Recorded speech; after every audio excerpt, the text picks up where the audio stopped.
¿Por qué Begoña Gómez, esposa del presidente del gobierno de España, Pedro Sánchez, se está viendo rodeada por ciertas sombras de corrupción y tráfico de influencias? Veámoslo. La tarea de los periodistas no es únicamente informar a la población sobre determinados sucesos irrelevantes, sino también fiscalizar al poder.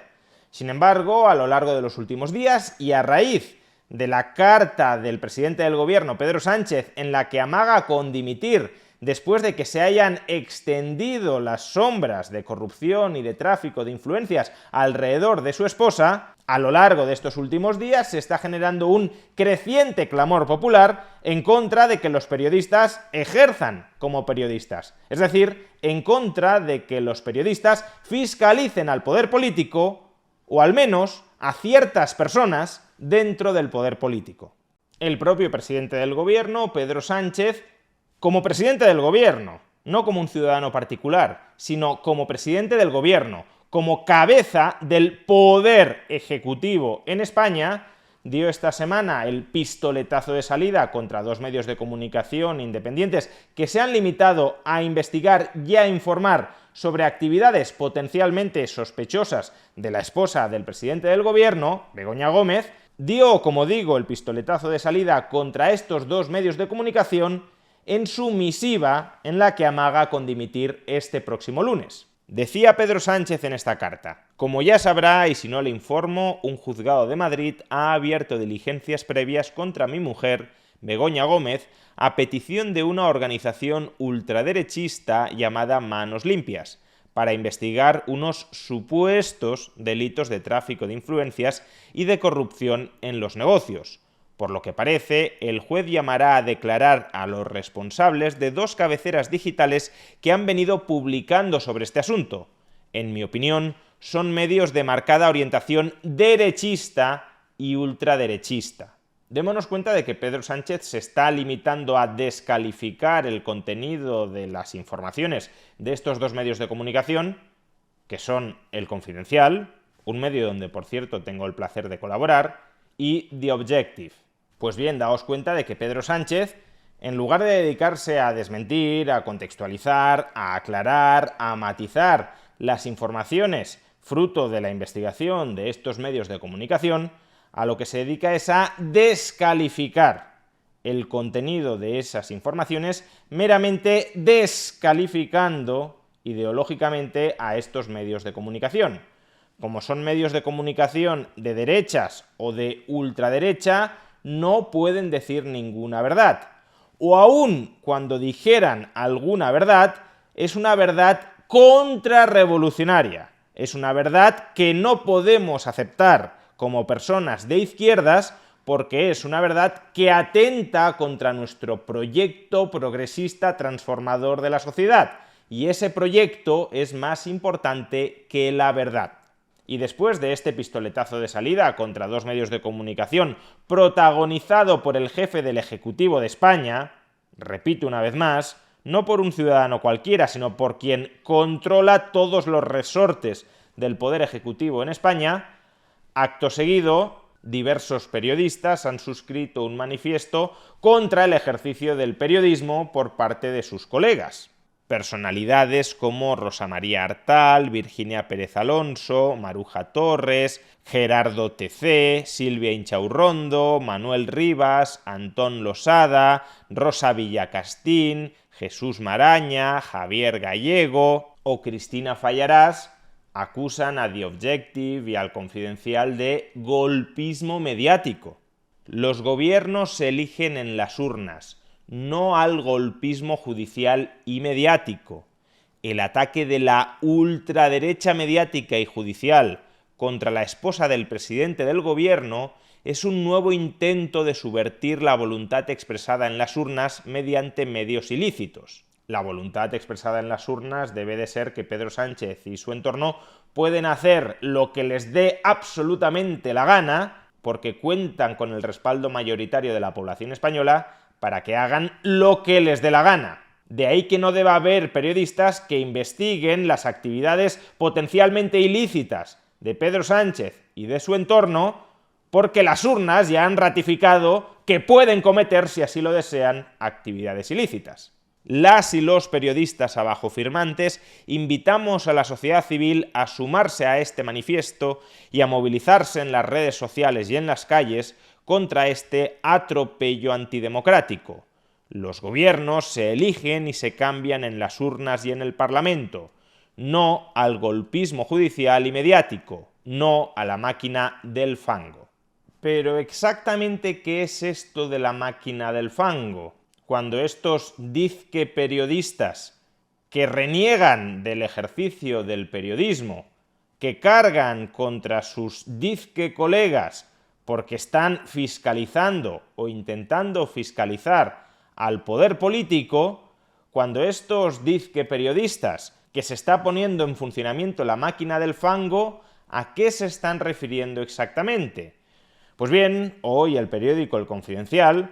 uno de esos dos medios de comunicación al que acusan de derechista o ultraderechista y de estar dando un golpe mediático por informar sobre actividades potencialmente ilícitas. Obviamente, si son ilícitas o no, lo tendrán que terminar dilucidando los tribunales tras un procedimiento absolutamente garantista. A la prensa no le corresponde ni condenar ni eximir penalmente a ninguna persona.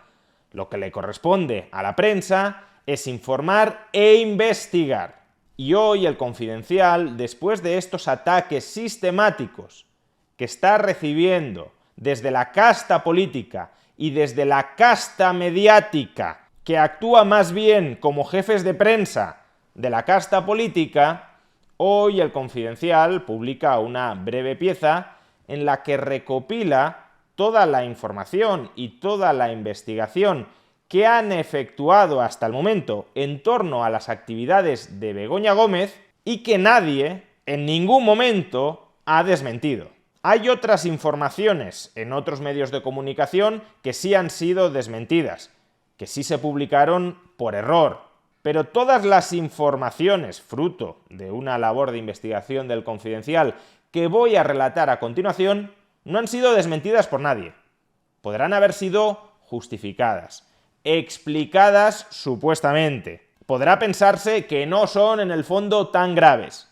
pero todas las informaciones que voy a relatar a continuación, al menos hasta el momento, nadie las ha puesto en duda. Y si bien, como veremos, una sola de esas informaciones no tendría por qué suponer un escándalo, todas ellas conjuntamente, como poco, deberían llevarnos a arquear una ceja y exigir al presidente del gobierno y a su entorno familiar más luz y más taquígrafos. Menos drama, menos autovictimización, menos amagos de dimisión y más luz y más taquígrafos. En primer lugar, a lo largo del año 2020, antes y después de la pandemia, se reunieron en diversas ocasiones para hablar de negocios la mujer del presidente del gobierno, de Pedro Sánchez, Begoña Gómez, el CEO, el consejero delegado de Globalia, Javier Hidalgo, y Víctor de Aldama. ¿Quién es Víctor de Aldama? Pues como ya explicamos en un vídeo anterior, el principal comisionista del caso Koldo. ¿De qué hablaron Begoña Gómez, Javier Hidalgo y Víctor de Aldama en las diversas reuniones que mantuvieron a lo largo del año 2020? Eso no lo sabemos. Sabemos que estuvieron reunidos, pero no ha trascendido ni ellos mismos han revelado el contenido de esas reuniones. Y lo cierto es que en paralelo a esas reuniones, correlación no implica causalidad, pero desde luego correlación tampoco niega causalidad, en paralelo a esas reuniones se cerraron los contratos de mascarillas de Koldo García y de los cuales cobró como principal comisionista Víctor de Aldama, y también, al mismo tiempo, se cerró el 100 millonario rescate de Globalia por parte del gobierno presidido por el marido de Begoña Gómez. En segundo lugar, tanto el 24 de junio del año 2020 como el 16 de julio del año 2020, Begoña Gómez, esposa del presidente del gobierno, Pedro Sánchez, se reunió en la sede de Air Europa, en aquel entonces propiedad de Globalia, con el CEO de Globalia, Javier Hidalgo. Estas dos reuniones han sido confirmadas por Air Europa. ¿Y para qué se reunieron? Pues oficialmente para cerrar un convenio de colaboración entre Globalia y el IE Africa Center, el centro de estudios en la IE University, que en ese momento estaba dirigido por Begoña Gómez. Pues bien, después de cerrar ese acuerdo de colaboración en plena pandemia, el gobierno presidido por el marido de Begoña Gómez, el gobierno de Pedro Sánchez, aprobó un rescate de 615 millones de euros en favor de Air Europa, que en ese momento era, repito, propiedad de Globalia. Es decir, que transfirió en préstamo, no es una transferencia de capital a no devolver, transfirió en préstamo, en condiciones muy ventajosas, 615 millones de euros, en última instancia, a Globalia, que era la empresa que acababa de suscribir un convenio de colaboración con el centro dirigido por Begoña Gómez. En tercer lugar, ese convenio de colaboración entre Globalia, empresa rescatada por el gobierno de Pedro Sánchez, y el IE Africa Center, centro dirigido por Begoña Gómez, la esposa del rescatador de Globalia, suponía una transferencia de 40.000 euros anuales de Globalia al centro dirigido por Begoña Gómez. Y de esos 40.000 euros anuales, 15.000 estaban reservados a sufragar billetes en primera clase para los desplazamientos que la esposa del presidente fuera a hacer a África.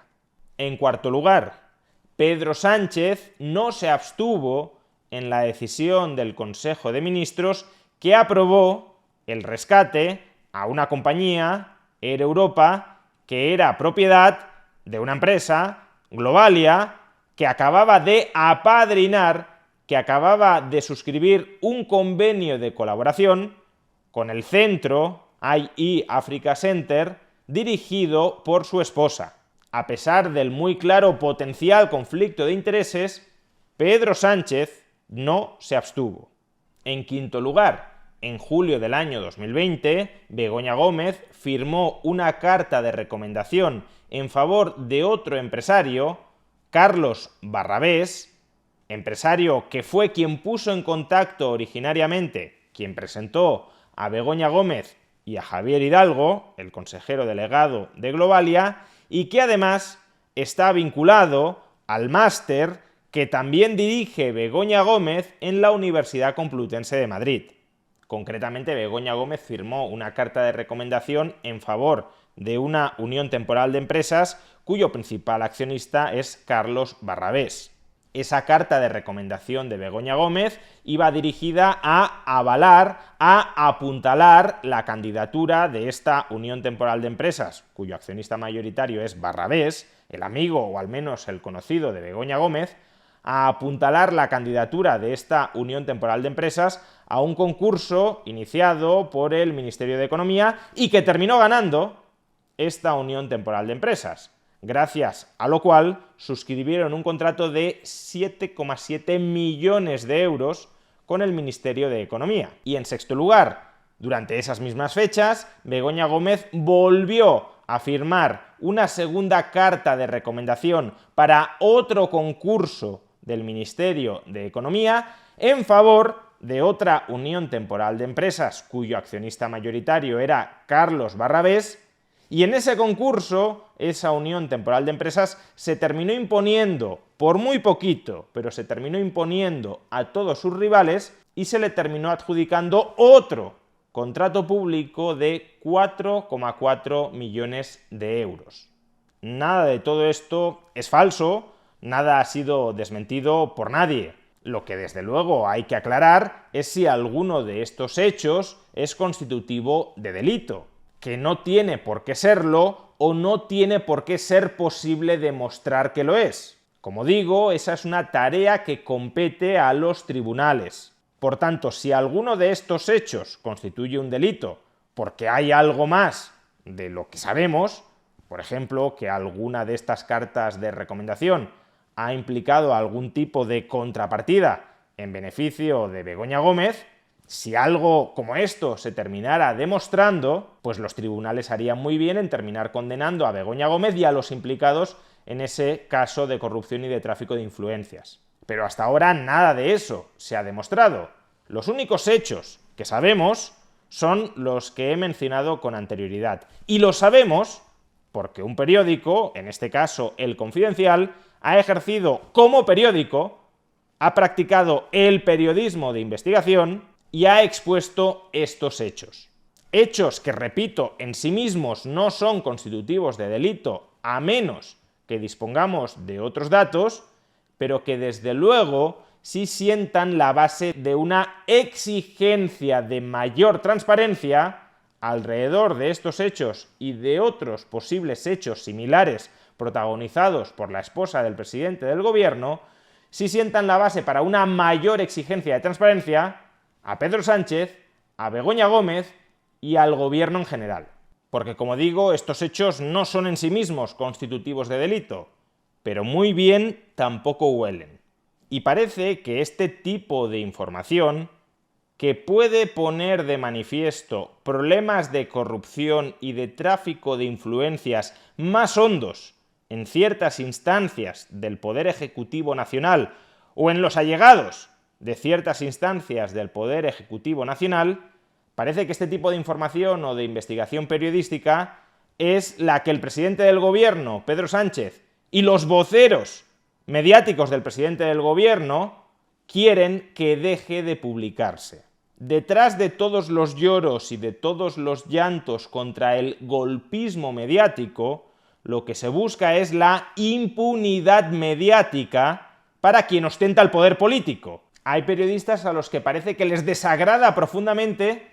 que los ciudadanos podamos haber conocido todos estos hechos. Es decir, un conjunto de actividades profesionales que, en el mejor de los supuestos,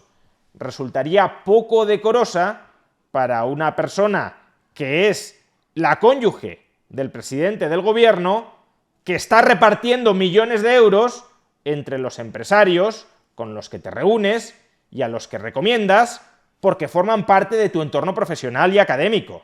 Y si esto es lo que esos dizque periodistas quieren censurar, si esto es lo que quieren que no sepamos, mucho más motivo para divulgarlo.